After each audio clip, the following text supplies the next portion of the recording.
I knew something was wrong the moment I woke up on my 30th birthday and saw the empty side of the bed. Cold, untouched, like it had never been slept in. Emma always slept curled toward me, her hand draped over my chest. But that morning the sheets lay perfectly smooth, the pillow still puffed, her scent faint and stale. I stared at the emptiness, a slow dread spreading through my stomach like ink in clear water. Her note on the dresser didn't help.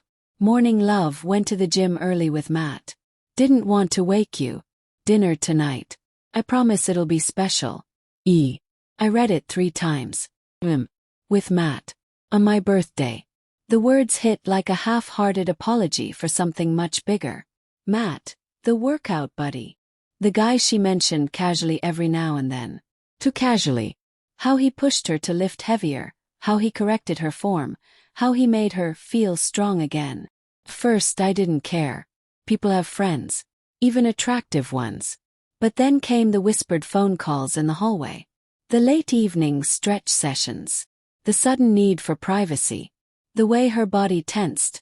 Barely but enough when I asked how training was going. And now, on my 30th birthday, she was gone with him. I sat on the edge of the bed, hands trembling, trying to shake off the ugly thoughts clawing their way up. I didn't want drama. I didn't want accusations. I just wanted my wife.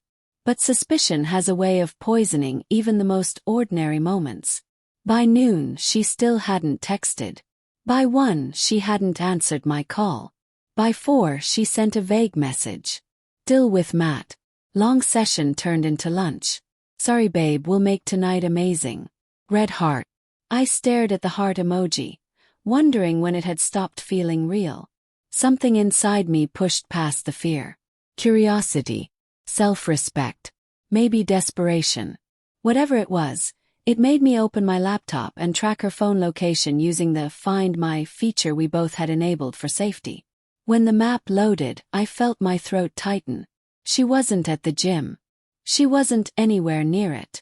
She was at Riverside Grand Hotel, an upscale place overlooking the water, the one people used for anniversaries, proposals, and affairs. My ears rang. I refreshed it. Once. 8 times. Same location. Okay, I whispered to myself, heart pounding like I'd run miles. Maybe it's nothing. Maybe it's just a mistake. Maybe she's meeting a friend. Maybe. But hope is a fragile thing. It shatters the moment truth walks in. I didn't drive there. Couldn't. My hands shook too violently. Instead, I ordered a cake. A large chocolate cake, her favorite. I asked the bakery to write in perfect white icing. Happy birthday to my husband. Wish you were here. Love, Emma and Matt. I added a small note for the hotel staff. Please deliver to room 812.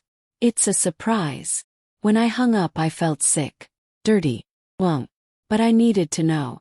I needed reality to slap me across the face because pretending was slowly killing me. The call came an hour later. Unknown number. I swallowed hard and answered. Hello. A hesitant female voice replied. Hi, sir. This is the manager from Riverside Grand Hotel. We delivered the cake. Silence. Heavy. Okay, I managed. There was an incident. My stomach dropped. What kind of incident? Another pause. The woman in the room, your wife. She seemed very shocked. And the man tried to deny everything. They argued loudly. Security had to intervene because the man attempted to leave without settling the room charges.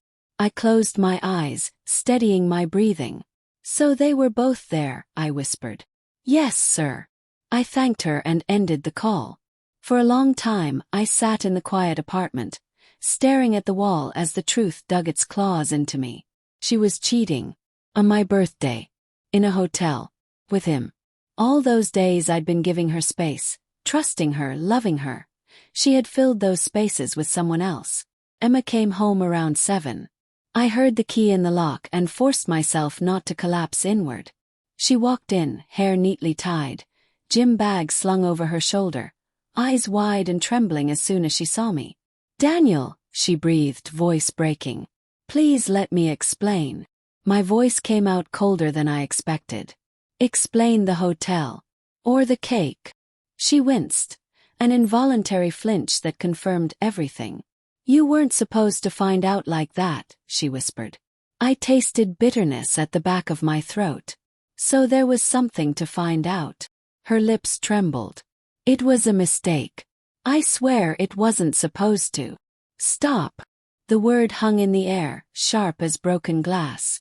She dropped her gym bag, tears spilling. Daniel, I never meant to hurt you. But you did. I know, she whispered, covering her face. It only happened twice. Started a few weeks ago. I was going through so much. My self-esteem was low, I felt unwanted, and he was there. He made me feel alive. Snap. Special. Seen. She sobbed harder. I'm so sorry. I gave you everything, I said quietly. My time. My love. My trust. And you spent today, the day you promised would be special, at a hotel with him. She crumpled to the floor, crying into her hands. I didn't move to comfort her. Not this time. I don't want him, she whispered through tears. I want you. Love you. I ended it tonight. After the cake, after everything, I realized I can't lose you. I laughed softly, bitterly. You ended it because you got caught. Her silence was answer enough. The rest of the night unraveled painfully slowly. She told me everything. How the gym sessions turned into coffees, coffees into drives, drives into rooms. How she'd convinced herself it didn't mean anything, even when it meant everything. I listened, not because I wanted to forgive her, but because I needed to understand the shape of the hole she'd torn into us. When she finished, she reached for my hand. Pulled away. Emma, I whispered, there's a version of this story where you come clean, we work through it, and maybe, just maybe, we heal. A hopeful flicker appeared in her eyes. But this isn't that version, I said. Her face fell, shattering again. You didn't just cheat, I continued. You lied. You hid. You chose him over me today. On a day I needed you. You left me alone on my birthday so you could be with someone else. Tears streamed down her cheeks. Please, Daniel. Don't end us. I'm not ending anything, I said softly. You did. She shook her head violently. No, please, I'll do anything. Therapy. Counseling. I'll quit the gym. I'll block him. Emma. I inhaled deeply. This isn't punishment. This is consequence. She broke down again. Ugly, desperate sobs that echoed through the room like a broken promise. Understood. Walked to the bedroom. Packed a small bag. Her crying grew louder, more frantic. Daniel, please. Please don't go. I paused at the doorway, looking back at the woman I once believed would never hurt me. Emma, I said quietly, you spent my birthday with him. I spent it learning who you really are. Her face crumpled and something inside me cracked, but not enough to stay. I left the apartment, closed the door behind me, and for the first time in months, the air felt honest. The night was cold. My heart was colder, but at least it was mine again.